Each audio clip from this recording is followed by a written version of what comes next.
Good evening and welcome.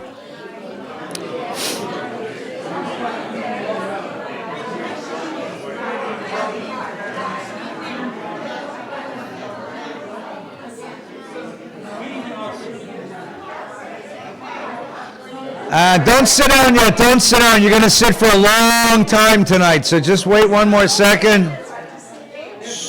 And let's give thanks for this moment together. Ready? Baruch atah Adonai, Eloheinu melech haolam, asher kidshanu mitzvotav v'tzivanu la'asok b'divrei Torah. Baruch atah Adonai, Eloheinu melech haolam, shechianu manu v'gianu lazman hazeh. Hine ma tov u'manayim eshevet achim gam yachad. Hine ma tov u'manayim shevet achim gam yachad. Hine ma tov shevet achim gam yachad.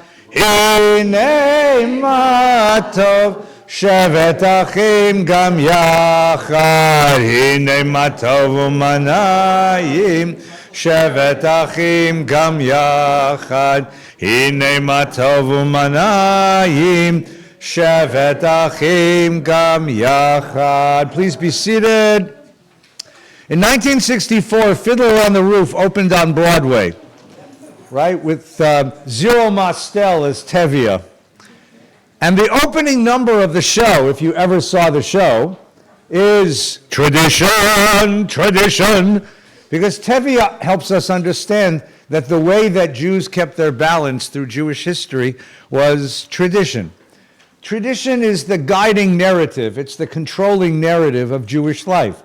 We gain our sense of authenticity from knowing that the things we do, the things we believe, the texts we learn, the ethics we practice, were not made up by us in this generation, but rather extend all the way back into antiquity. And the image, of course, is the chain of the generations. The chain of the generations. And we're at the end of the chain, and we hope to God that we can pass this on to our descendants so that the chain goes forward into the future. That's one way of reading Jewish history.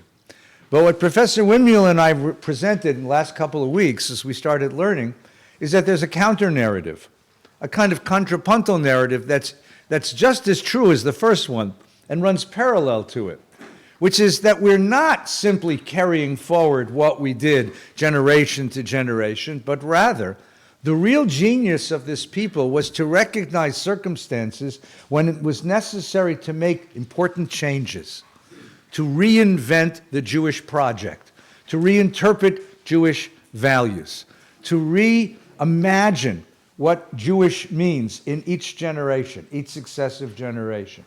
That this was so very important that the community understood that what got us to this point is not going to get us to a future.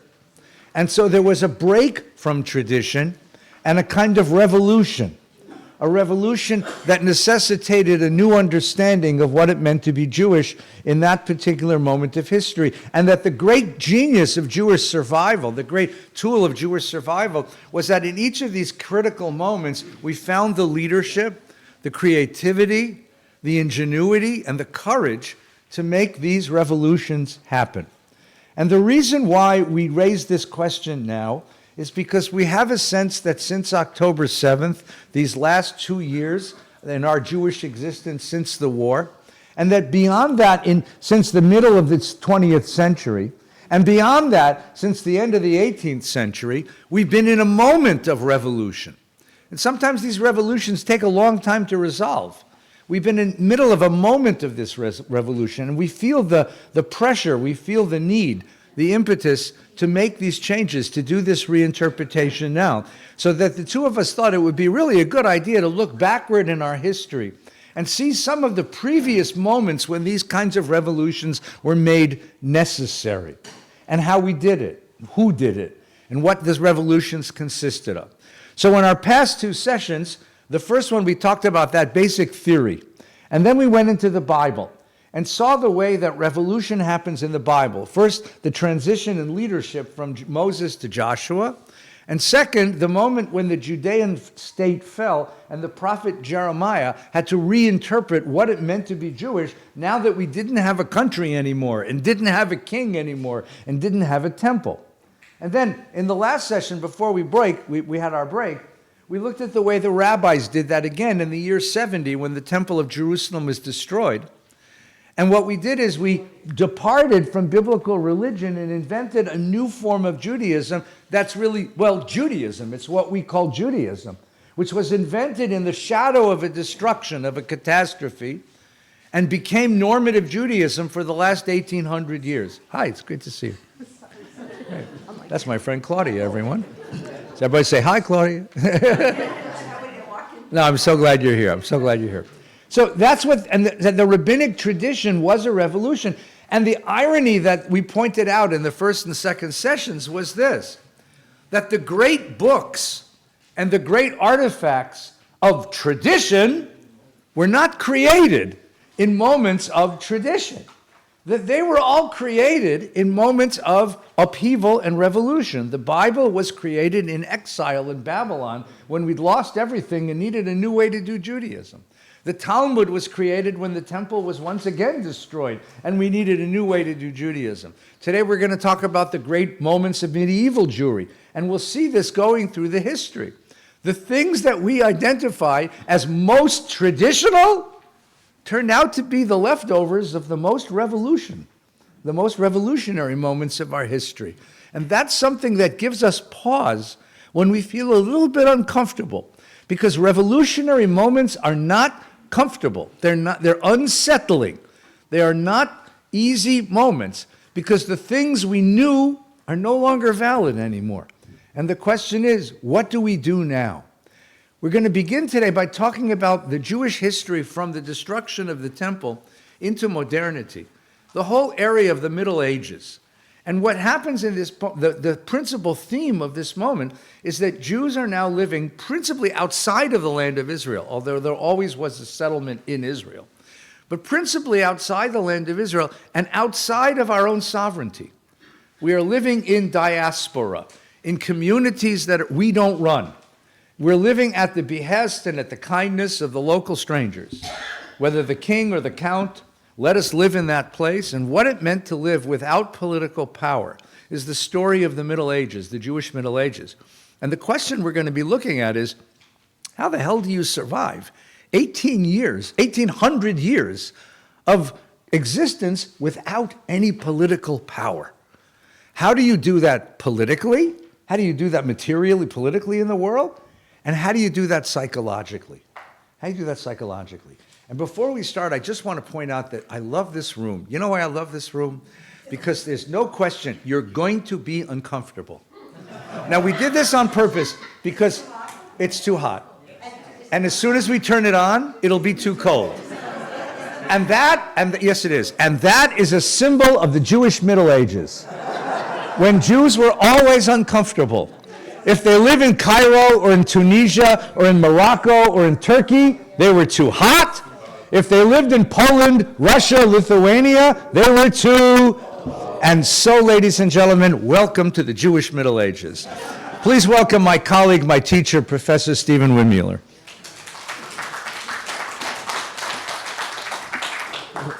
Good evening, and it's great to be back. And in the course of the 2 weeks since we have not been meeting, our world has changed radically, and it continues to seemingly go through extraordinary change. You know who the boss is around this place?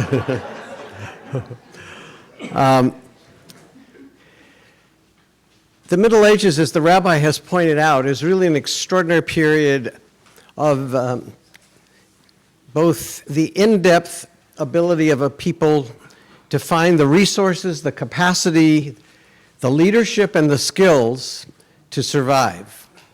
And what we're going to look at tonight are some of the elements of what all of that has meant and how, in fact, this revolution unfolds.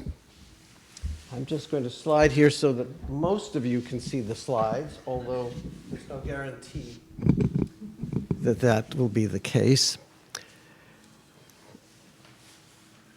Okay. Yeah, I'm a high-tech person.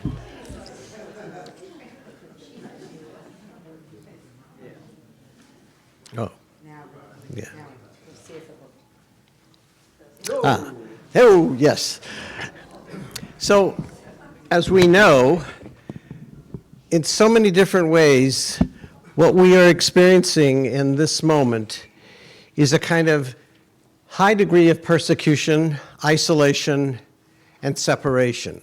Separation from Zion, isolation by the distribution and total dispersion of Jews across Europe and elsewhere, and a kind of political state, as the rabbi notes, of powerlessness, of dependency on others to secure one's safety and security.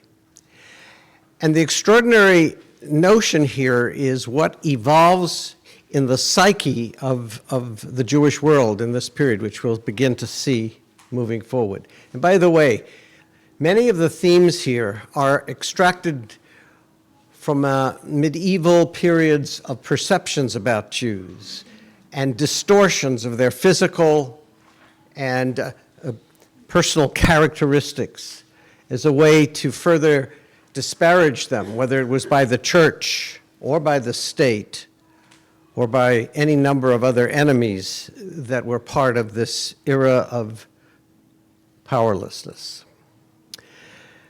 Jews were faced with a whole array of disabilities, and amongst them were taxation and conscription into military service, and restrictions on what they could do economically, politically, culturally, expulsions, which we know, and we can talk about many of them, the dress code, and in many cases you will recall from what you've read and seen elsewhere of depictions of Jews wearing either yellow or other colored differentiating garments.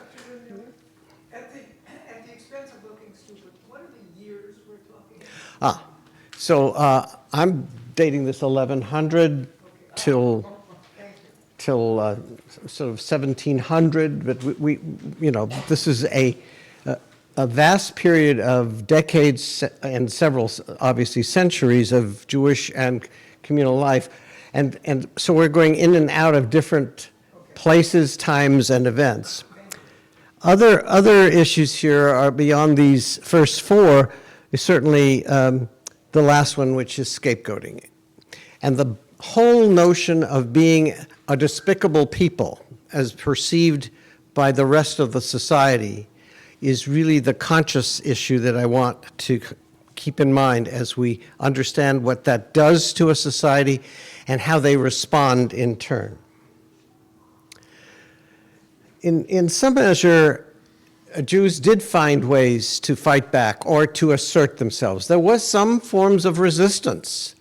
And if we want to understand the importance of that, we understand it in the context of 20th and now 21st century behaviors of a sense of the powerful Jew. And some of that is born and framed in the Middle Ages in the context of realizing that they were defenseless and would use whatever extraordinary measures they could bring to bear to create a sense of power or self-defense. There was certainly always the notions of fortifications, trying to protect themselves. And yet, even in that context, some of those fortifications became death knells, just destructive places, and we'll talk about one or two of those in a moment. And of course, there was the constant effort to negotiate with rulers, and this idea of dealing with power brokers and seeking their security, their control and protection as ways to allow them to survive and function. And the price of that at times was difficult and tragic, because some of that was about money lending and other capacities that no one else was expected or even permitted to do.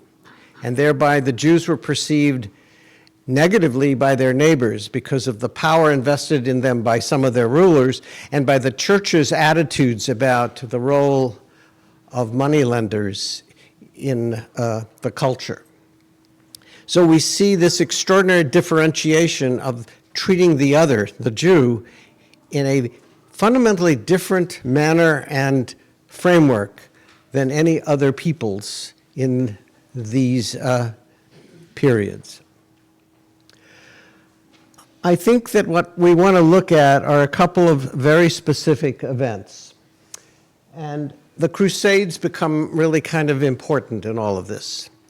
Because as the Christian world mobilizes to retake Jerusalem, they do so often on the backs and at the expense of Jews. And there are incidents across Europe where Jews are in the way of or are with intent targeted as the Crusaders move across Europe towards Jerusalem. And the attacks physically and emotionally on Jews is part of that expression of being powerless. And one of the more extraordinary incidents of it is seen in the town of York, England. Jews return or are permitted to enter England by Richard I in 1090. And on his coronation, Jews actually participate, only to be killed because they were perceived to be disloyal or problematic or simply rejected for whom they were. One of the communities in which the Jews settled was York, England. And in the year 1190, the Jews who had gathered at the castle of Clifford Tower, which if you have been to York, you can actually see this tower. It is still present. And there they were, surrounded by the community and facing physical assault. So what we now know is that many of the families, and we believe there were 40 to 50 families or about 125 to 150 individuals, made the decision that rather than face death at the hands of the Christians, experience the forced baptism on themselves, or deal with the just utter depressing character of living a life without the resources possible. A decision was made by many of these families to ultimately do a mass suicide. And so, accordingly, the fathers would kill the children and wives and then take their own lives, as a statement that Jews would not give in either to Christian overtures or to the state's brutality and pressures. But this was just one moment. The blood libels all over Europe would be another story of similar sort of consequence. Jews were accused of taking Christian babies and of the most vulgar and insensitive perspectives about what would happen against one human being to another. And this belief that Jews somehow were evil or not human, notice those themes because they are then absorbed and picked up later in modernity by the Nazis and others.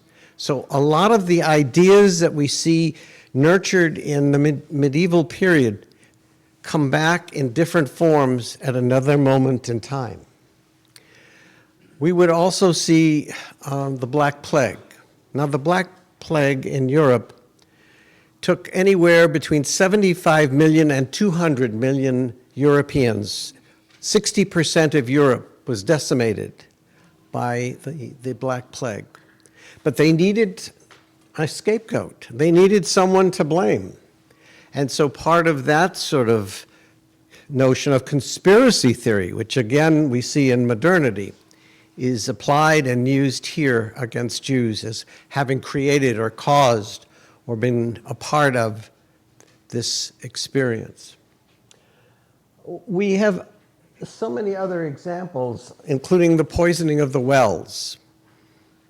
Obviously, it was easier to charge a group for such a crime than to deal with the realities of what was happening within the context of science and the realities of... Look at the visual.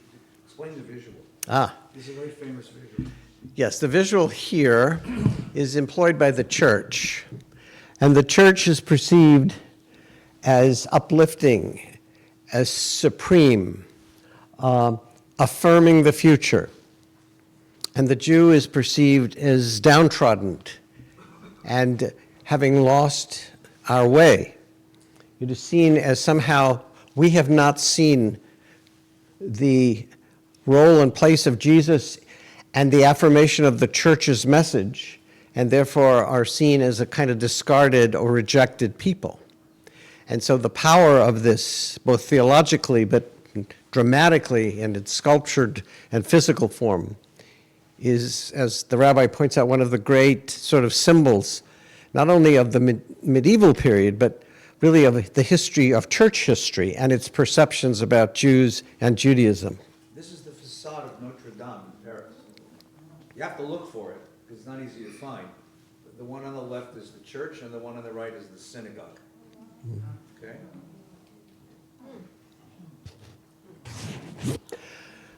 So one of the extraordinary things is, amidst all of this, the chaos and the discomfort of living in this period, the extraordinary amount of contributions and achievements of Jews trying to, in a sense, affirm who they were and what they represented and how they could contribute to humanity and to the economy, the culture, and the social settings of the societies in which they lived, involved these extraordinary gifts to society in these multiple fields, all of which become part of the body of literature that sort of shows the Middle Ages is much more complex than simply negating of the Jews, but also an affirmation here of the Jewish spirit and the Jewish mind to be creative, and the desire to continue to learn and to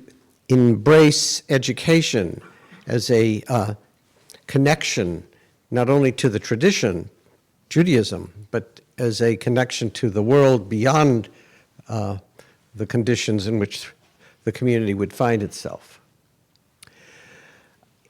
In this particular slide, I'm particularly interested in the fact that some of the literature and liturgy of the Jewish people is framed in this period.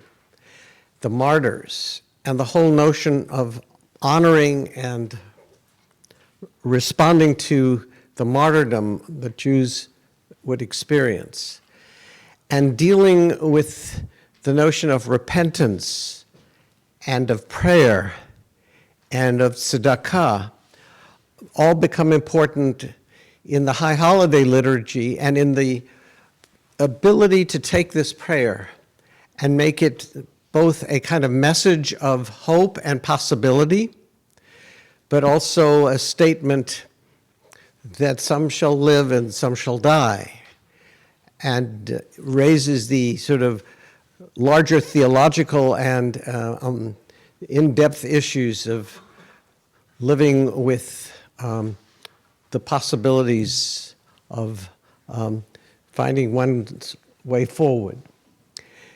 The extraordinary capacity of using Jewish liturgy, which continues to sort of grow, and this medieval period allows us to see how it is created and enforced and employed, reminds us that as with so much of Jewish tradition, the revolution of ideas and of messaging continues well beyond. I don't know if you have any thoughts about any of these. We'll come back to some of them. Yep. It's good. Thank you. So one of my heroes. So he lives, Baruch Spinoza lives 1632 to 1677. He's an extraordinary mind. His family escapes from Spain to Holland, and they live in Amsterdam. He's excommunicated by the Jewish community when he's 22, 23 years of age because of his views. And he's studying Maimonides, and he's studying Hobbes, and he's studying Machiavelli, and he's studying the French philosophers, and he's exploring the Stoic ideas on rationalism and reason. He's embraced all that was in the world of the 16th century and 17th century, allowing him an opportunity to create some of his own ideas, which he puts down in 1677. The very year he dies is the year he produces his sort of magnum opus. And it is a statement on human rationality, but also of humans being in touch with nature and with the notion of order. Drawing on Hobbes and others, he understands the importance of creating something called society and governance. But he also appreciates the ability of the individual to flourish and his mind or her mind to grow and be self-contained. And therefore, in the process of thinking this way, he rejects the notion of God as somehow an idea that is given to us and that we accept automatically. And he rejects the sort of principles of the rabbis and their core teachings in terms of the ability to say that individuals can describe and shape and understand who they are as humans and as part of a community. And so he breaks with much of the world that he inherits, but he gives us so much of his capacity to think and reason. How did Jews sustain this kind of continued strength, resistance, learning? It's remarkable. So in Spinoza's case, he was a lens, he was a lens maker, and he was a tutor. And he made his living in those two. He didn't make it off of his writings or his lectures. He didn't have such things. But he had a huge circle of friends. And they gave him financial and emotional support, both in the moments of his excommunication, but also in the years in which he was pondering these ideas and creating his masterpiece of thinking. So it's this interesting balance of living a very modest existence and at the same moment having great intellectual ideas and discourse. Stadtland. You've probably heard the term. It is sort of the state official, the city leader. In the case of the Jewish world, the Stadtlanim, the folks who represented the community, were extraordinarily important because they were the few voices because of their finances or their intellectual curiosity and capacity. Is that word related to Städte? No. It's, first of all, it's rooted in the German, and it's tied to the root for city. But these were the sort of elites of the time in which their ability to advise and give consent and provide insights to political leadership was particularly important. And in doing so, would seek certain favors on behalf of the community. Now, I've just listed, I think, 5 or so here of such folks, but they existed across the different eras and periods of the medieval times, and they existed and functioned in different ways depending on the communities in which they lived and the kinds of Jewish experiences that people were enduring. There was a degree of self-governance, meaning even as the state extracted taxes from Jews and demanded certain behaviors and restrictions on Jews, there was nonetheless the capacity to govern internally the affairs of the community. Don't take it from this slide, but it will be then on one of the future slides. We will look at one example of this extraordinary a model that evolves. Because what's interesting about this is that this is the way by which the community learns how to govern. So what we see in modern Jewish life are the resources and experiences taken from this period, our federated systems and our communal organizing models have their roots and their origins here. And they are really quite extraordinary because we're going to look at one such system, which is the essence of the best of these kinds of models we would see throughout the Middle Ages. I'm just going to skip this for one moment and see if I can bring up what I'm looking for. Well, if not, it's okay. The Council of Four Lands is a Polish-Lithuanian invention. It is the most extraordinary Jewish federated system that existed in the Middle Ages. It existed from 1600 to 1755, and it was the exception in terms of what it accomplished. Jews in Germany and Holland and Belgium and elsewhere in Europe would petition the Council of Four Lands for guidance and advice on every subject, whether there was disputes between Jews, questions of conduct and behavior, issues associated with taxation, methods of community organizing. The Council of Four Lands was the epitome of the most viable form of community organizing we would see in the Middle Ages. And it would only go out of existence because the leadership in Poland ultimately changed and was no longer interested nor tolerant of Jews having such freedom to govern and manage their affairs. But it was the epitome of what we would ultimately see in modern forms of community organizing.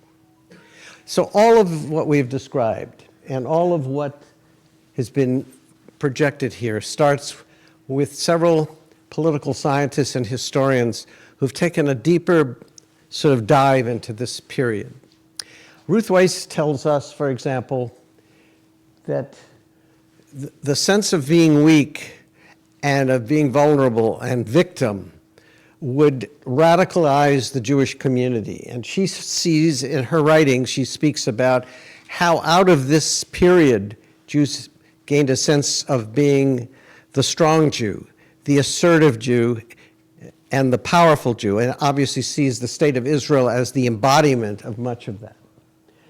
David Beale, in his writings, suggests that the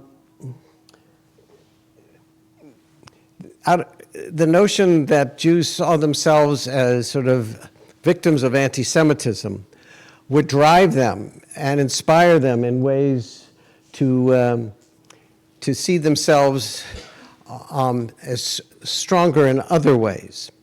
And what the exciting piece about the medieval period for the outcomes is that while Jews lived in powerless conditions, they were creating all the seeds that would be necessary for a modern transformation. They learned how to self-govern. They developed a liturgy and a formula for dealing with reality. They took on the attributes of learning skills and seeing education as a central feature. They envisioned the idea that out of weakness there would be the possibilities of strength. And ultimately, what the Middle Ages taught them is to believe that next year in Jerusalem would be possible. And this constant reframing of the tradition in ways to think of God in a redemptive form and Jerusalem as the possibility in a physical form, these then become the outcomes that create, in some measure, a kind of revolution of thought and belief to overcome the sense of despair and loss. Thank you.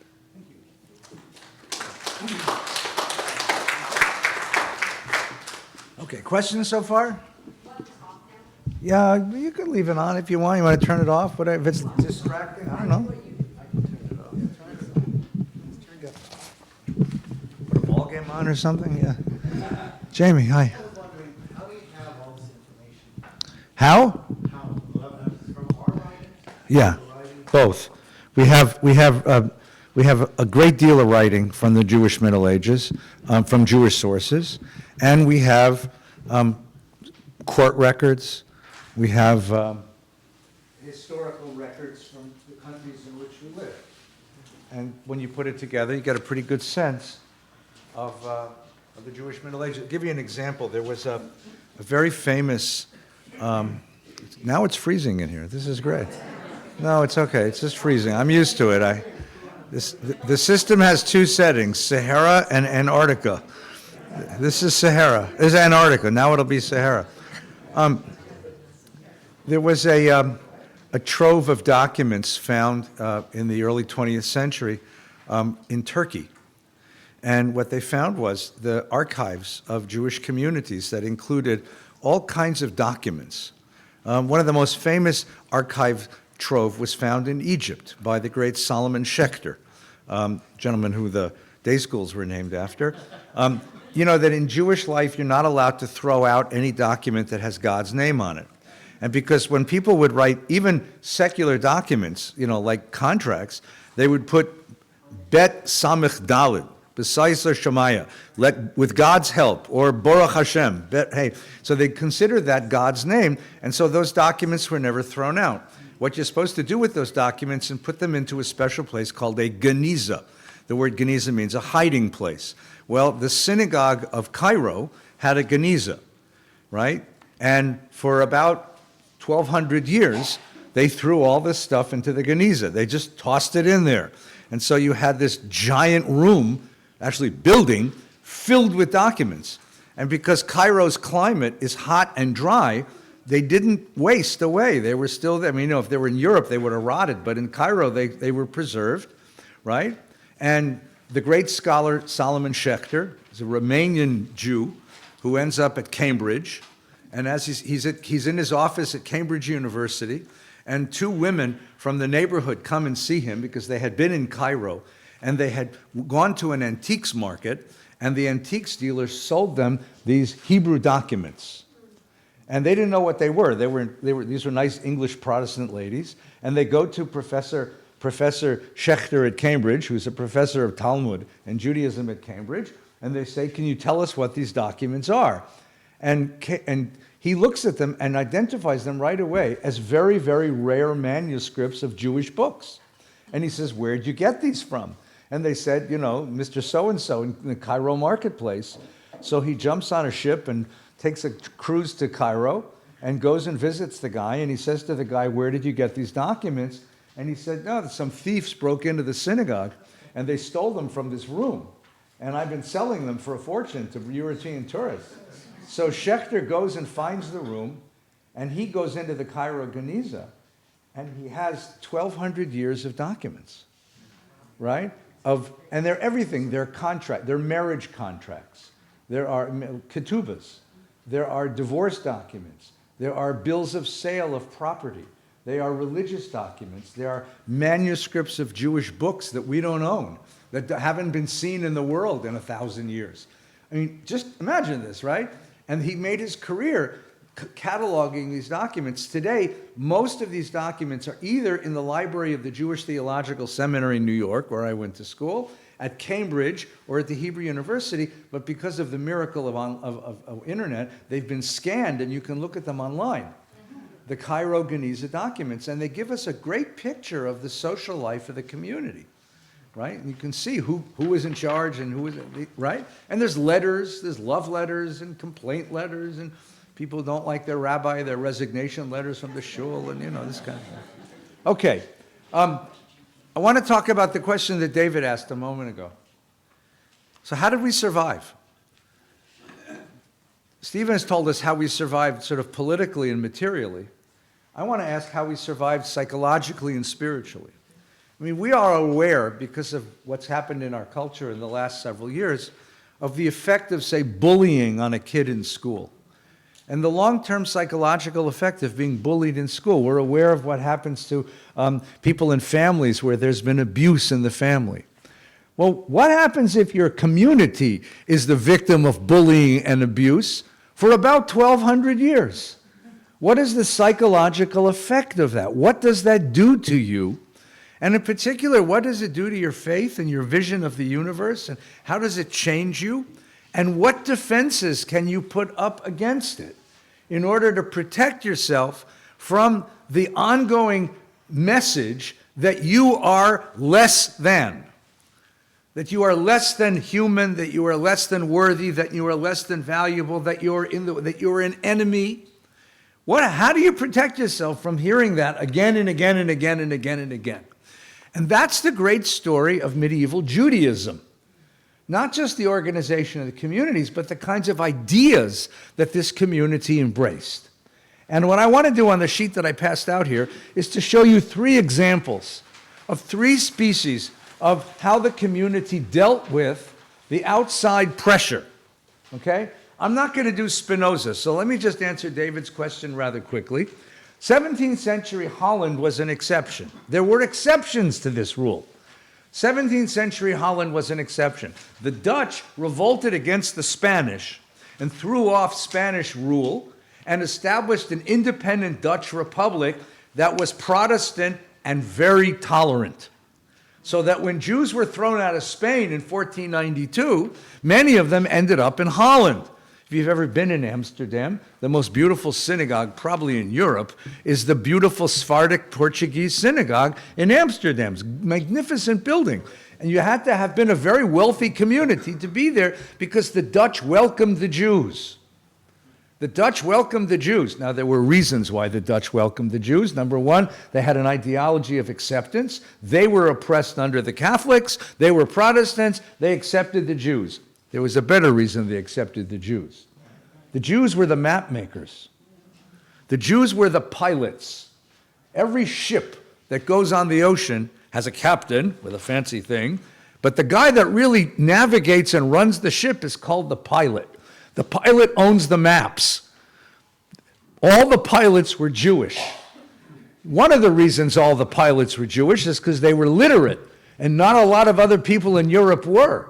And remember, Spain and Portugal were the 2 principal maritime powers up until 1492 and then 1538.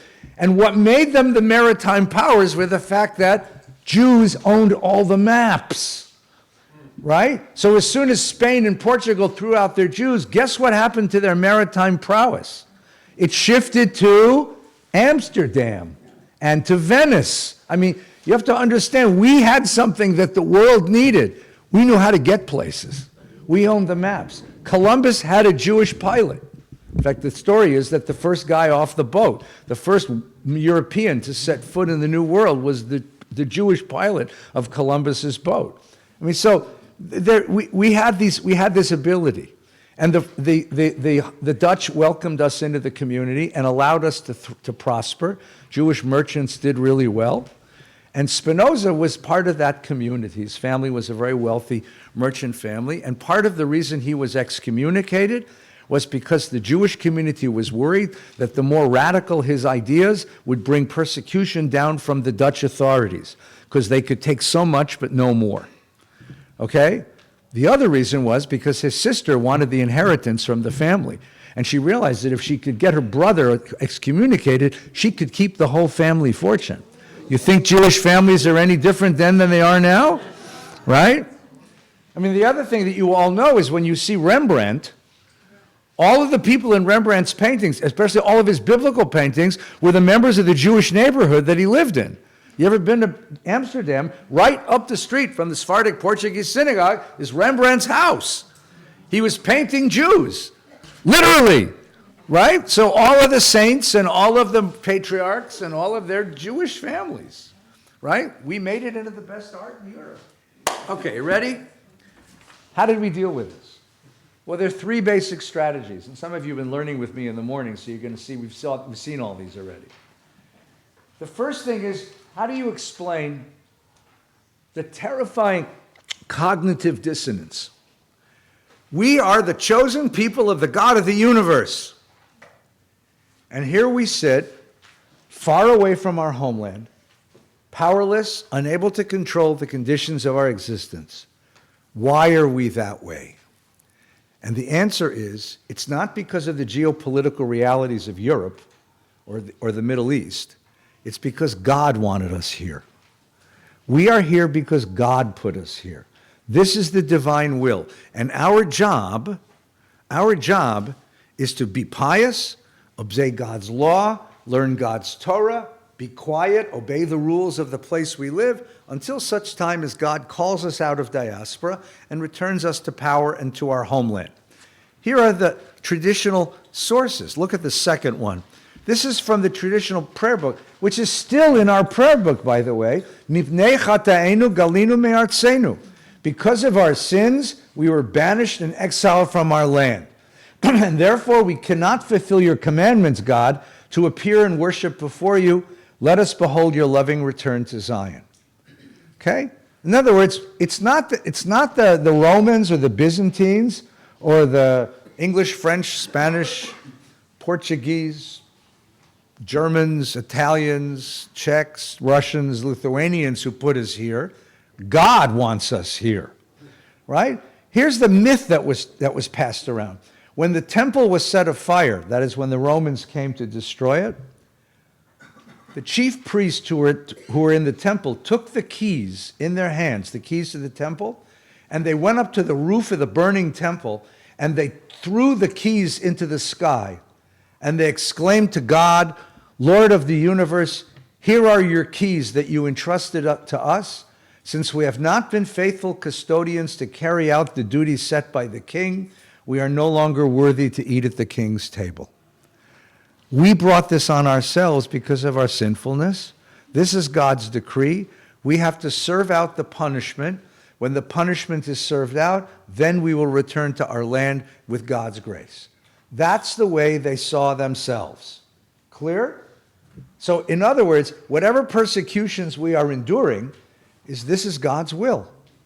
And we can live with it because as long as God is punishing us, we are still part of God's world. We are still in the covenant. We are still part of the deal that we had to obey and we didn't obey, and so we're being punished. But now, how do you deal with the pressure from the outside? Well, I'm going to show you 3 strategies. Strategy number 1. Yehuda Halevi was a Spanish Jewish doctor in the 11th century. You can see the dates here. He is aware of the pressure on the community. And so he writes a very famous book called the Kuzari.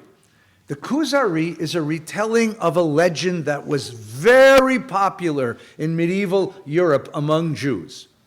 The legend was that somewhere in Central Asia, there is a people called the Khazars. And the Khazars is a mighty kingdom in the middle of Central Asia. And at some point in history, the king and the entire people of the Khazar nation converted to Judaism.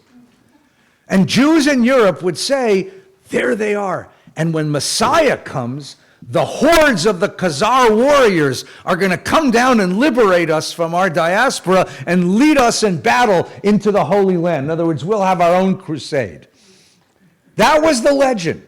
But the question was, how the hell did the Khazars end up as Jewish?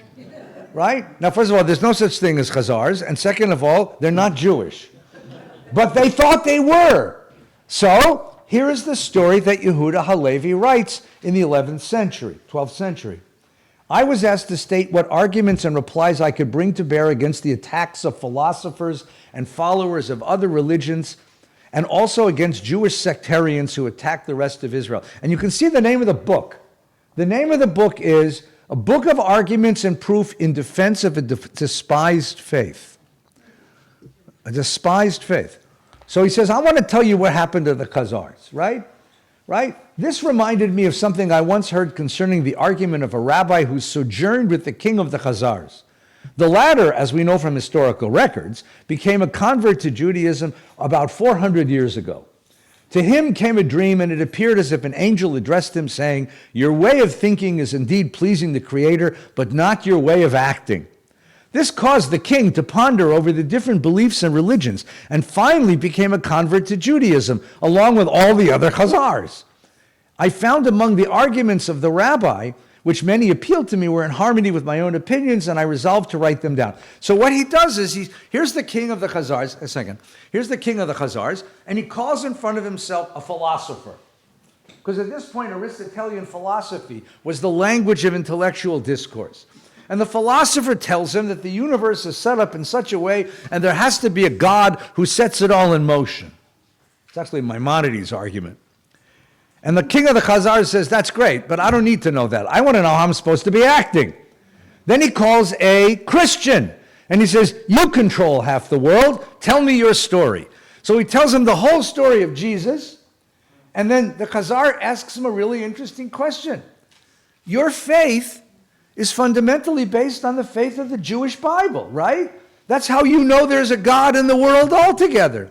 And the Christian priest says, a Christian teacher says, yes, it's based on the Old Testament, which is the Jews' Bible. Then he calls the Muslim guy, the Muslim doctor it's called, and the Muslim gives him his whole story of Muhammad and all that Muhammad revealed. And the Khazar asks him the same question. You know there's a God, and you know that God is involved in the world because you read the Jewish Bible. And the Muslim said, yes.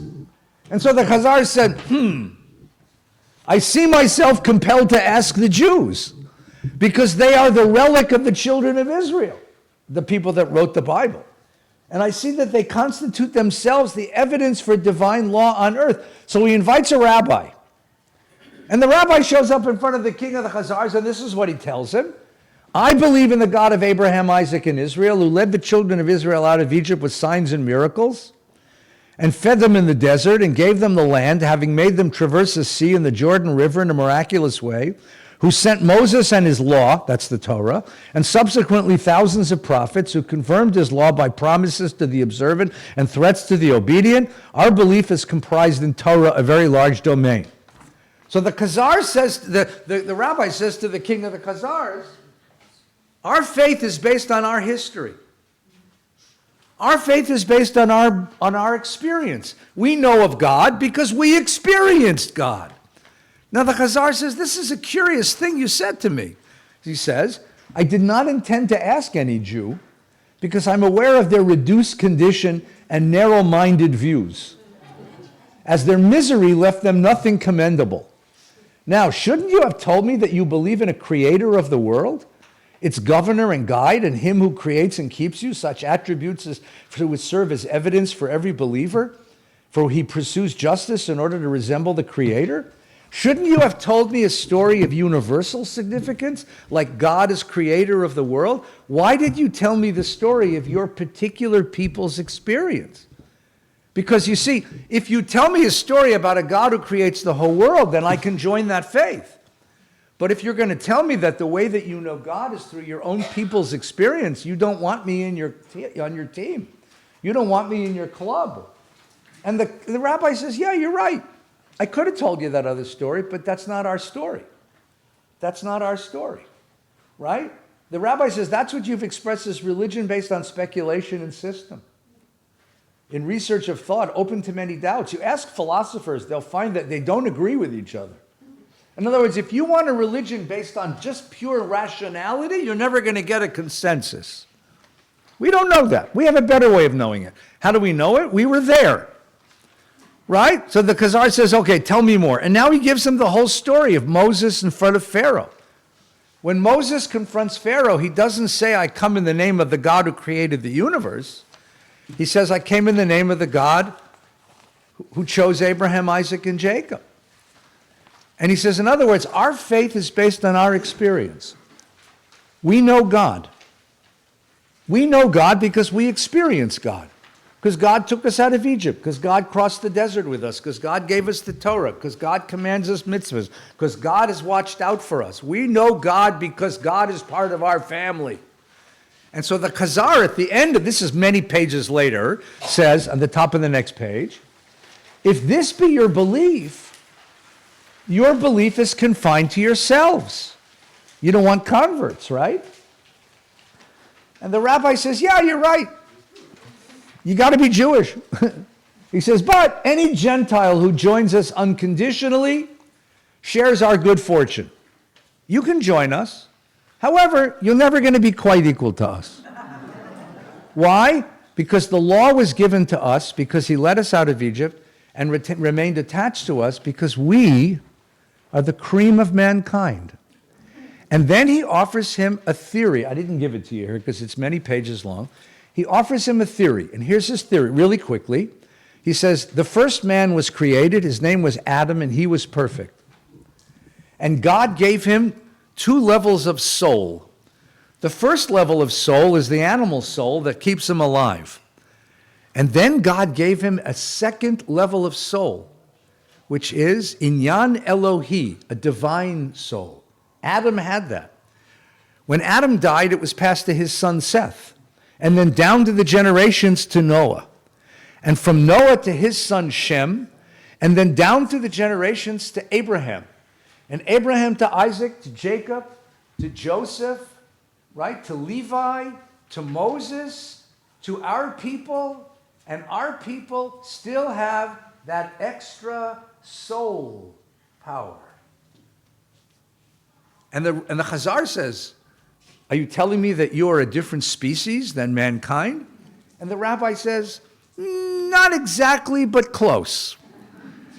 In other words, the Chazar, the Kuzari, Yehuda Halevi in the Kuzari says, Judaism is racial. It is biological. It is born into us. And we are biologically superior to everybody else in the world. Now, you can join us. He said, you can join us and be part of our people and enjoy our Torah and do our mitzvot and be close to our God. But you got to understand that you're always going to be, not quite. Because you weren't born into this. Now, I want you to think of that as a theory.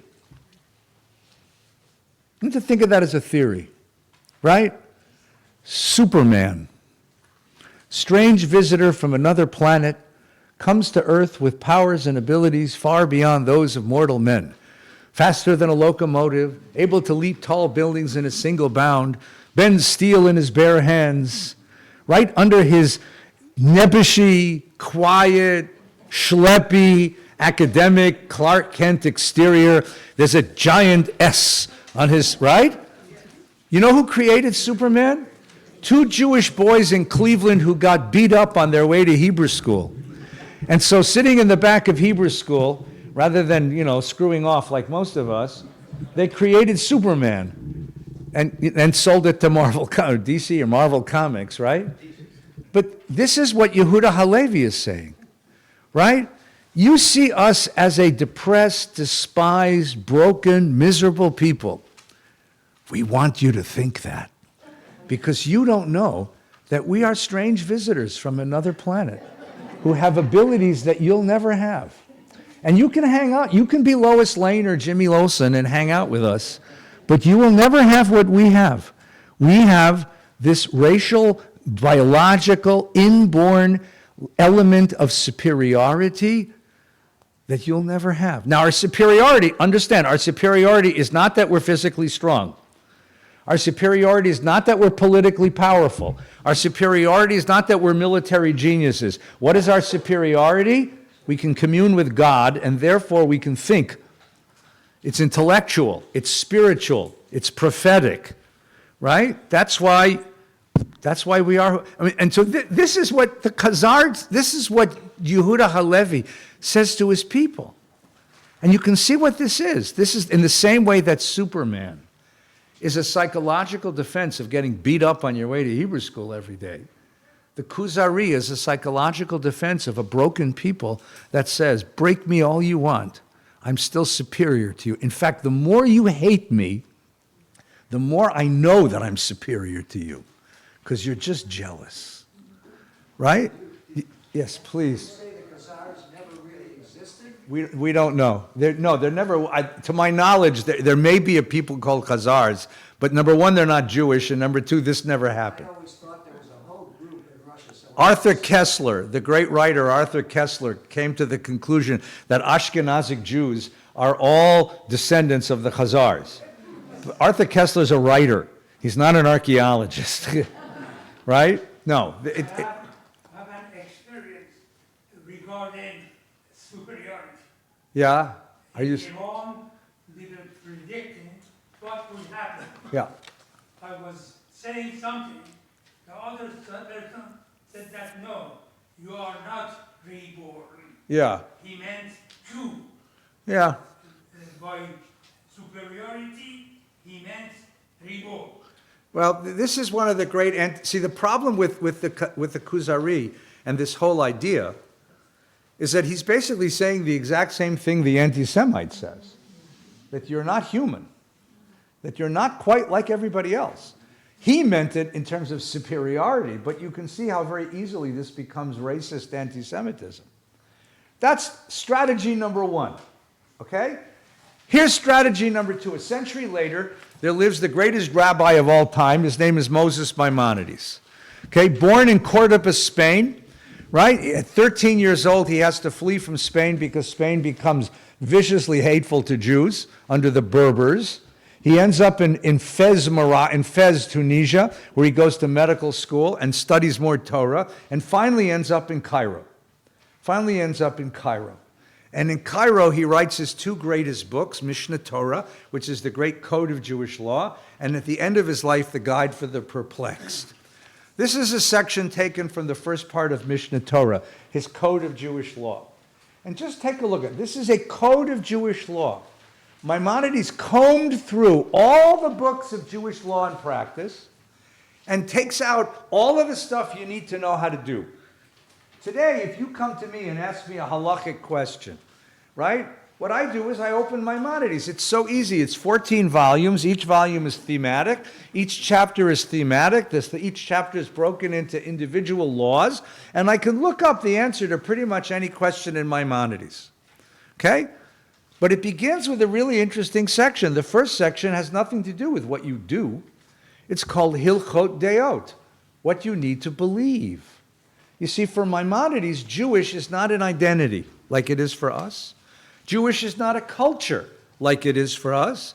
Jewish is not a set of observances, holidays and mezuzahs and matzah and challah and things we eat and do. Jewish is truth. For Maimonides, what makes us Jewish is that we own a truth.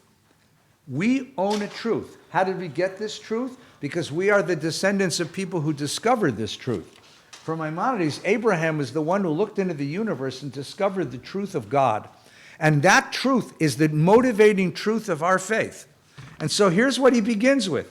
The foundation of all foundations and the pillar of wisdom is to know that there is a primary being who brought being into all existence, and all beings of heaven and earth, and what is between them came is only from the truth of his being. So Maimonides was taken with Aristotelian philosophy, and he expresses his truth in the language of Aristotelian philosophy. And what he's going to say is, whatever you do as a Jew is great, but the important thing is that you know that you own a truth. You're in the world to defend that truth, right? If you'd imagine that God doesn't exist, nothing can. This is the way he puts it, right? Right? Look at chapter 2. It is a commandment to love and fear this glorious and awesome God. What is the path in love and fear? When a person contemplates God's wondrous and great deeds and creations and appreciates his infinite wisdom that surpasses all comparison, he will have immediate love, praise, and glorify him, yearning with tremendous desire to know God's great name, as David said in the Psalm, my soul thirsts for you. When you look into the world and you understand the physics and metaphysics of the world, you will understand that there was a designer of this world. And that's the God that we worship. It's completely scientific, he says. Look at the section at the bottom. What is Torah? What is Torah? This sounds a lot like Spinoza, by the way. The general object of Torah is twofold: the well-being of the soul and the well-being of the body. The well-being of the soul is promoted by correct opinions communicated to people according to their capacity. Correct opinions are part of the well-being of the soul, and that's how you make a person good. Some of these opinions are therefore imparted in plain form, others allegorically, because certain opinions are in their plain form too strong for the capacity of common people. The well-being of the body is established by proper management of relations in which we live one another. This we can attain in two ways. First, by removing violence from our midst. That said, we do not do everyone as he pleases, desires, and is able to do, but everyone does what constitutes the general welfare, common welfare. Secondly, by teaching each of us good morals that must produce a good social state. So what is Torah? Torah is a guidebook on how to live the ideal life. Torah is a practical guidebook on how, in other words, this is a religion of rationality and reason. Now, how is that a defense against being despised? Because if you understand that the reason the world is despising you is because you own the most fundamental truth of the world. And they aren't, and they don't. And that your way of life is an idea that reflects this great truth, and theirs doesn't.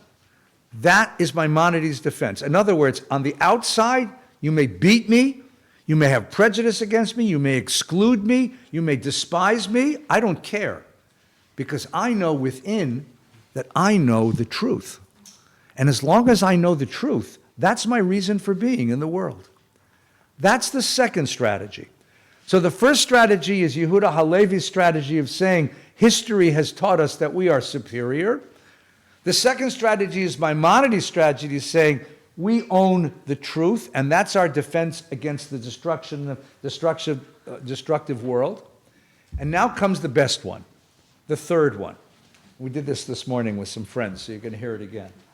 Mysticism. Every religion in the world has mysticism.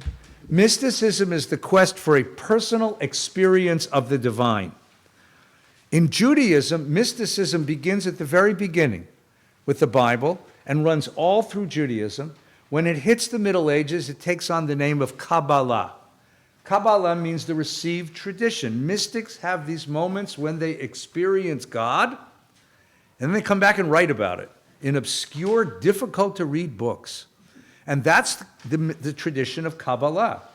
Now, you all know Kabbalah because there's a place in West LA called the Kabbalah Center.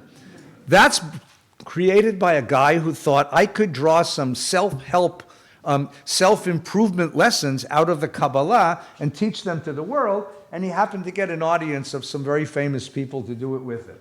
But real Kabbalah is not about how you get rich, famous, beautiful, and thin. Okay? Because I know a lot of poor, ugly, and fat Kabbalists who are really good Kabbalists, but none of that works for them. However, what Kabbalah does is place you in a very interesting position in the world. So let's take a look at a couple of examples of Kabbalah and how it is a defense against the powerlessness and a way of understanding myself in the world that might give me fortitude against the prejudice and hatred and destructive impulses of the world. You ready? Remember the story of creation? Chapter 1 of Genesis? What's the first thing God creates in chapter 1 of Genesis? In the beginning, God created heaven and earth, and God said, "Let there be light." There was light. But wait a minute. When did God create the sun, the moon, and the stars? On the fourth day of creation. So the light on the first day of creation wasn't ordinary light. It must have been something else. And because it was the first thing created, what was it? It was that original energy that brought the world into being. Einstein believed the same thing, by the way. Rabbi Isaac taught, the light created by the Blessed Holy One in the act of creation flared from one end of the earth to the other, and then was hidden away. Why was it hidden away? So the wicked of the world would not enjoy it, and the world would not enjoy it because of them. It is stored away for the righteous, and for the righteous one, for the Messiah. As it is written, Or Zarua la Tzadik, light is sown for the righteous, joy for the upright of heart. Then the world will be fragrant and all is one, but until that day, when the world that is coming arrives, it is stored away. God creates a light of energy, pure energy, and beams that into the world. And then God realizes, if bad guys get hold of this, they'll destroy my world. Remember the last couple scenes of the movie Oppenheimer? Oppenheim, right? Oppenheim, is that the movie? Oppenheimer, the guy that invented the atomic bomb. Remember what happened to him? He started realizing that he's just created the most destructive force on this planet, in the universe, and if it gets into the hands of bad guys, it could be a problem. Duh, right? God had the same impulse. So what did God do? Unlike Oppenheim, he buried it. God buried that light of creativity, that light of creation, that energy, that pure, incredibly powerful energy, until such time as the world is redeemed, when the Messiah will come and dig it up, and dig it up. Rabbi Isaac has a friend named Rabbi Yehuda, and he answers and says, no. Rabbis are like this. They say no. If it were completely hidden, the world could not exist for a moment. In other words, the world is nourished by that light. Rather, it is hidden and sown like a seed that gives birth to seeds and fruit. Thereby, the world is sustained. Every single day, a ray of that light shines into the world and keeps everything alive. For with that ray, the Holy Blessed One feeds the world. And everywhere the Torah is studied at night, one thin thread ray appears from that hidden light and flows down upon those who are absorbed in her. Okay? So what happens? We need that light to keep the world going. Who controls that light? Scholars of Torah. Scholars of Torah. You Jew think that you are a peripheral, marginal, powerless character in the history of the world. You know who you really are? Do you know who you really are? You control the force that keeps the world alive. You are the key to reality. You just don't know it. You just don't know it. And what's the tool of the key to your reality? It's the learning of Torah and the performance of mitzvot. Because you keep learning Torah and you keep performing mitzvot, that's why the world is still here. If you Jews stop keeping Torah and mitzvot, the world would disappear like that. Did you know that about yourselves? Do you feel better about yourselves now? This is a chapter in a book called Zohar. What happened is that in the middle of the 14th century, there were schools of mystics in Spain. Remember, the 14th century, Spain is being reconquered by the Christians, right? The Muslims have owned Spain since the 900s. Now it's the 1300s. The Christians are coming down from Europe, and so the Spanish Muslim rulers bring in North African warriors to push them back, and there's a gargantuan war going on all over Spain. And guess who gets caught in the middle? The Jews. Because the Christians don't like us, because we killed Christ, they say. And the Muslims don't like us. Not the original Muslims, the one who welcomed us, but these are the Berbers from North Africa, because we won't practice their faith, and so we're smushed. So where do you go? So where do you go when your world is impossible? You go into the supernal heavens. And that's what the Zohar is. The book Zohar means the shining light. And it's a book filled with mystical speculations like this one about who we really are. The Zohar is actually a commentary on the Bible, right? And this is part of the commentary on the book of Breshit. Now, that idea that we Jews control the reality of the world, that gets blown up even bigger. Wait, 1492, Columbus sails. Ferdinand marries Isabel, and all the rest of the Jews. Now, most of the Jews had left Spain by then, by the way, but the ones who were left were in the town of Granada. It's a very nice town, by the way, and we got thrown out. Some went to Morocco, some went to Turkey, that's Moshe's family, some went to Italy. Livorno, Italy was very famous, right? Some went to Holland, that's Spinoza's family. But the mystics, the schools of the mystics, went to a little town in the north of Israel called Tzfat. Beautiful mountain town, clear crystal air, beautiful mountains, and there they formed a community. Most of the time, mysticism was taught just one-on-one to a teacher. But in Tzfat, it became a community project. And for a couple of generations, there were these mystics. And the mystics of Tzfat had the question that we've just asked. If we are the chosen people of the God of the universe, why do we have it so rough? If we are the chosen people of the God of the universe, and this God created a world, why is this world so broken? Why is this world so difficult? If we are the chosen people of the God of the universe, how are we supposed to survive in such a world? And into that world comes Isaac Luria, a young scholar of mysticism, raised in Egypt, who migrates to Tzfat, lives there for 3 years and dies, doesn't write down a thing. He is the Mozart of Jewish mysticism, because in 3 years, he revolutionizes Jewish mysticism because he brings messianism and mysticism together. He has a student whose name is Chaim Vital, and Chaim Vital goes around and writes down everything Isaac Luria says, including this story, which is the principal myth, the story of Lurianic Kabbalah. Here's the story. This was retold by the great teacher Howard Schwartz, who teaches folklore at Washington University in St. Louis.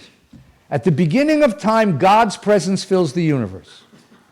When God decided to bring the world into being to make room for creation, God first drew in God's breath, contracting and withdrawing from a hollow space within God. This is called tzimtzum, pulling back. That contraction created darkness. And when God said, "Let there be light," the light that came into being filled the darkness, and 10 holy vessels came forth, each filled with primordial light. 10 pots, 10 boxes of light. In this way, God sent forth these 10 vessels like a fleet of ships, each carrying its cargo of light. Had they all arrived intact, the world would have been perfect. But the vessels were too fragile to contain such a powerful divine light. They broke open, split asunder, and all the holy sparks that they were filled with were scattered like sand, like seeds, like stars. Those sparks fell everywhere, but more fell on the Holy Land than every place else. In other words, there's another myth of this, another version of this was, it's not that they just cracked, they exploded. In other words, the Big Bang. God creates 10 vessels of light, fills the vessels with light, the light is unstable, the vessels break, and there's a huge explosion. So what is the world we live in? It's the world of the broken pieces of God's dreams. It's the world of the broken pieces of God's ideal. We live in a world of smashed, broken pieces.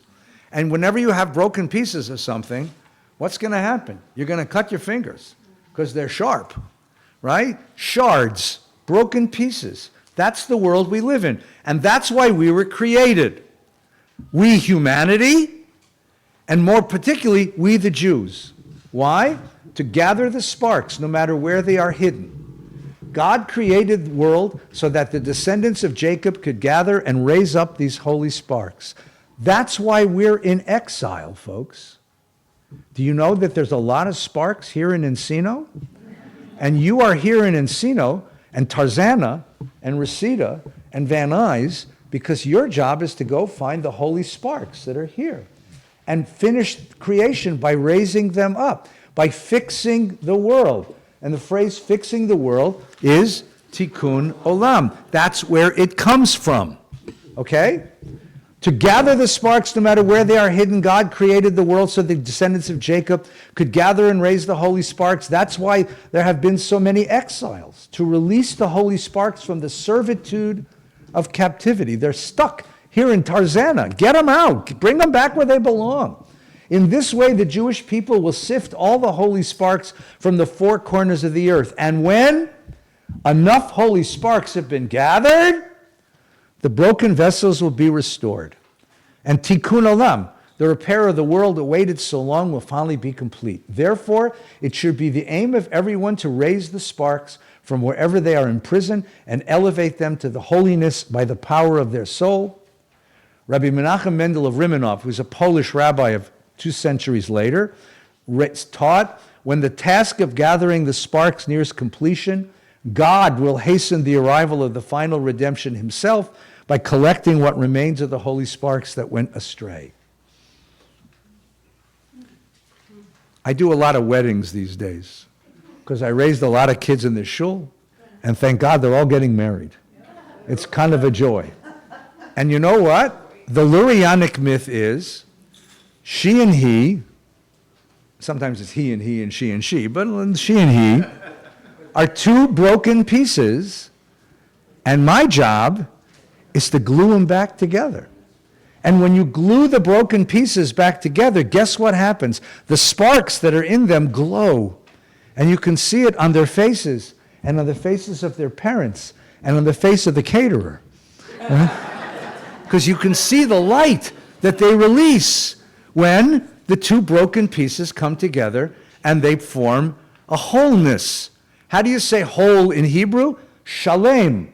Shalem is related to the word shalom. Shalom, shalem. Now, one more piece of Lurianic. Can I do this one, Farzan? You think it's a little too racy? Well, the camera's on, so I don't know. All right, let's do this quickly. Now, in the 13th century, when the Zohar was being written, there was another tradition being promulgated all across Europe. It was the age of the troubadours. Troubadours were wandering poets and storytellers. We think of them with guitars, but they were storytellers. And there was one principal troubadour myth, which you all know because you were all raised, like me, on Disney movies. Right? What's the great myth? The king and the queen have a son who's the prince. And the prince is engaged to the princess to get married. And when the prince and the princess get married, all will be well in the world. Except there's an evil wizard involved. And for whatever reason, the evil wizard hates the king and the queen. And so, what does the evil wizard do? He kidnaps the princess. Tragedy. And kidnaps the princess and takes her away to a land of snakes and dragons and mean, horrible things and imprisons her in a dark castle across the mighty wilderness. And the prince is bereft. Oh, because he doesn't have his beloved, his consort. And nothing will be right until he gets her back. So what does he do? He turns to the brave knight errant and says, "My boy, go and save my princess." "Yes, my liege." And he jumps on his mighty steed and takes his powerful sword, and off he rides across that horrible wilderness, fighting back danger, fighting back dragons and snakes and spiders and cockroaches, until he gets to the dark castle of the evil wizard. And he waits till midnight when the evil wizard is asleep, and he climbs up on a rope to the chamber where the beautiful princess is imprisoned. "Are you here to rescue me?" "Yes, my liege, come and join me." And he takes her on his back, down the rope, onto the horse, back across the mighty snakes and all that stuff, back to and there's on the parapet, on the balcony of the palace stands the prince going, "Is it true? Is it true?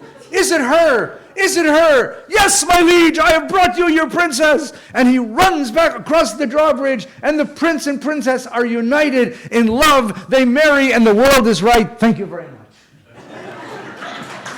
That was the troubadour myth. You can see Snow White, Sleeping Beauty, right? And every other Rapunzel, every other one of those fairy tales is a variation on that myth. Well, that story, that legend, right? That story was being told all over Europe. The Kabbalists got hold of it. Now, play this with me, ready? God creates 10 vessels of light. Got it? The top one is called Keter. That's beyond anything we can imagine because it's right next to God as God. Underneath that are two more, Chokhmah and Bina. They're also too hard. So take the 3 off because they're beyond us. That leaves us the bottom 7.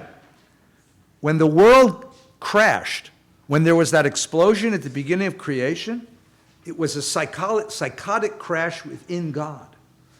And the last one, which is called Malchut.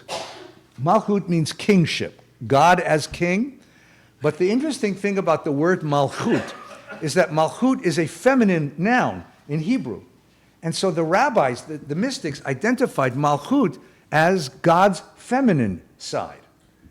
God's feminine side, God's compassion, God's mercy, God's care, God's love, was separated from the top 6 of God's power.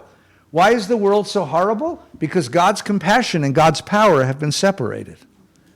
God's compassion has been separated from God's power. The masculine side of God, the power, and the feminine side of God, the love, the care, has gotten separated. What is the job of Tikkun Olam? To bring them back together. To bring them back together. Oh, incidentally, you'll hear this theme over and over again of 6 and 1. 6 and 1 adds up to 7. 7. What do we have that's a 7? 7 days of the week. And the 7th day of the week is Shabbat. Shabbat, Shalom. A Shabbat of wholeness. On Shabbat, she has a chance to sneak back to be with him. Shabbat is a day of wholeness when we can release the princess from her captivity and bring her back together with her consort. And so the Kabbalists created a song. Lecha dodi likrat kala penei Shabbat nekabela. Anyone ever hear that song? Yeah. Come, my beloved, and let us greet the Sabbath bride who is coming to be united. Boi b'shalom ateret bala gam b'simcha u'tzala tochem unayam segola. Boi kala. Come, my friends, as the bride is united with her consort, with her boyfriend, with her husband. Boi kala, come, O bride. Come, O bride. They are reunited. For one day a week, we can reunite the universe and bring God's kindness together with God's power. And that's what Shabbat is. And that's what Lecha Dodi is. And Lecha Dodi is a great mystical text, a great mystical song. Right? Now, something I pointed out to class this morning, because for the mystic, the intimacy with God is what they were after. And they needed a metaphor for that. And the best metaphor they could think of was intimacy between two loving people. So there's a lot of eroticism in Kabbalah. You're supposed to be 40 years old and married in order to read Kabbalah because there's all this sexy stuff in there. Because it's a metaphor for the intimacy of the mystic with his God, right? So one of the examples is Shabbat. On the 7th day, you bring them together. That's the mystic idea of why you have 2 challahs on your table Erev Shabbos. You thought you have 2 challahs because the bakery sold you an extra one.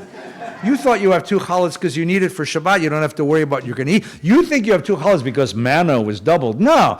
This one is the male principle of divine, and this one is the female principle of the divine. And on Friday night, you put them together. And that's why you hear all this moaning from your bread box on Friday night. Right? No, that's the truth. But wait, it gets better. And now what I'm about to do is very, very racy. So if anybody's offended by this, you can leave. But you're all 18, right? I'm not going to get arrested for this, okay? Listen, look at this section on the bottom. When Israel engages in the mystical unification of the Shema with a perfect will, a light emerges from the secret of the supernal world, and this light strikes the sparks of the blackness from within and splits up into 70 lights, and the 70 lights shine on the 70 branches of the tree of life. I told you, mystical texts are obscure because they're dealing with very, very personal experiences that are hard to explain, but this one you can understand. When we say Shema Yisrael, we are releasing some of that original divine light of creation. And it hits the world, and there are 70 nations in the world. It refracts into 70 lights. So the light that the Jew brings into the world is enjoyed by all the peoples of the earth. That's what that says. All the supernal limbs are united together in a single desire and a single will to be one without any separation. Then, her husband conceives the intention of bringing her to the canopy, to be one with her, to unite with his lover. All right, remember the story? The knight errant goes into the wilderness to rescue the princess, and as he's riding back, she's waiting for him and he's waiting for her. The prince is the male principle of God. The princess is Shekhinah, the female principle of God. Or rather, the prince is God's power and the princess is God's compassion and love. The knight errant who does the rescuing is the Jew, who performs mitzvot. The sword you hold are the mitzvot of the Torah, and the horse you ride is the teachings of the Torah. That's what gives you the power in order to rescue the princess from the evil of the world, the dark castle out in the middle of nowhere. Everybody get this straight? Now, what happens is, and this is so, it's kind of funny that they would actually think of this, but as the knight is riding toward the castle, and there's the prince on the balcony waiting for his princess, and here's the princess going, oh my God, there he is, there he is. The knight suddenly has this question. Is it going to work? Are they going to be, successful in this? Is this going to work? And so the knight says to himself, I have to do something. I have to do something to get him and her ready so that they can consummate this relationship and save the world. So what do? Then her husband conceives the intention of bringing her to the canopy to be one to unite with her. Therefore, we arouse her. And we say, Shema Yisrael. Honey, get ready. You're going to meet your boyfriend. Your husband comes to you in all of his finery and is ready to meet you. Now watch. You ready for this? Just for fun. Ready? Everybody look up for a second. Shema Yisrael, Adonai Eloheinu, Adonai Echad. How many words? 6 words. That represents the prince, divine power. Shema Yisrael. Listen up, prince. I'm bringing your girlfriend. Get yourself ready, right? And we're worried about getting him ready. When we say Shema with a full heart, you have to say Shema. According to the tradition, you have to banish every other thought out of your head and just concentrate on Shema, right? In a single unification with a single will without any separation, for all the limbs become one and enter into a single desire. When Israel says Adonai Echad and arouse the 6 extremities, the 6 extremities immediately become one and enter into a single desire. All right, pardon me for this. Ready? Everybody look up. 1, 2, 3, 4, 5, 6. No, 6. This is before Viagra was invented. Jews didn't need Viagra because they had the Shema. The Shema functions like Viagra. Because, and what's the insight here? The insight is actually psychologically very true. There are a lot of things in life you can do with half a mind. Have you ever driven someplace and just got there and realized you didn't know how you got there? Right? You can drive with half a mind. You can do business with half a mind. Right? But there's one thing in the world you can't do with half a mind, and that's make love. If you're making love and your head is someplace else, you're not making love.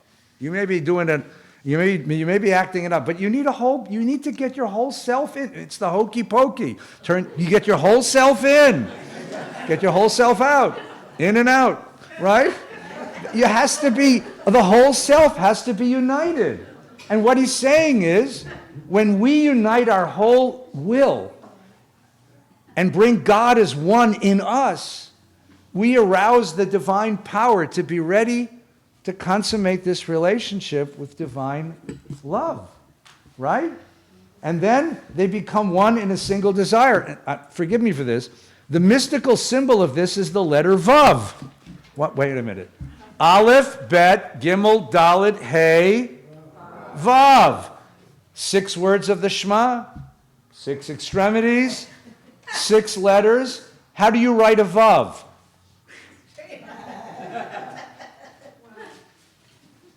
If yours is a Zion, you're not going to do it. I'm sorry. If you're a Bet or a Shin or a Hey, it ain't going to work. I need you to be a Vav. That's what Shema means, right? Right? A single extension without any attachments, but one on its own. Right. And then the consort prepares herself. She gets ready to see him. And what do we say to her? Baruch Shem Kivod Malchuto Leolam Va'ed. You're about to meet your boyfriend, your beloved. Get ready, because you are the thing that's missing to turn the 6 into 7. And 7 is the number of completion. 7 is the number of completion, of wholeness. 7 is the number of redemption. So if we're going to have 7, I need to get her together with him so that they can be together as one. And in the unification of God's kindness and God's power, the world will be redeemed. Now, what's the underlying message of all of this? You Jews, that's true. You Jews who think of yourself and see yourselves in this world as powerless, as broken, as marginal, as peripheral, as unimportant, as despised, as hated, you are the most powerful people in the world. Because the redemption of the world is in your hands. You are the only ones who have the secret for how to make the world whole. So whatever they may do to you, don't forget who you really are. That's what's behind each one of these texts. The outside world is going to treat us with abuse and cruelty and unimaginable violence, but we are always going to know that we are the ones who carry the secrets of God and the secrets of redemption into the world. And as long as we keep doing what we're doing, one day we will all be redeemed. That's the way medieval Jewry survived all those years of abuse and cruelty and oppression.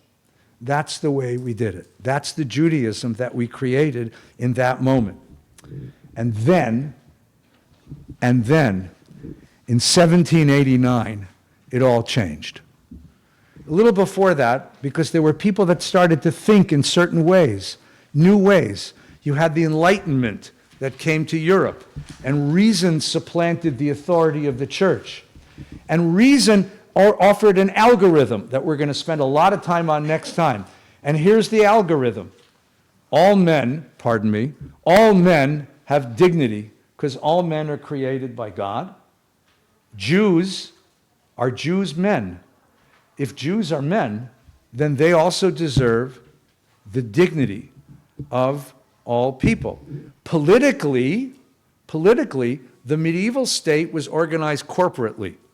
You were not a citizen of the state. You were a member of a group. Perhaps you were a member of the church. Perhaps you were a member of the royalty. Perhaps you were a member of a guild.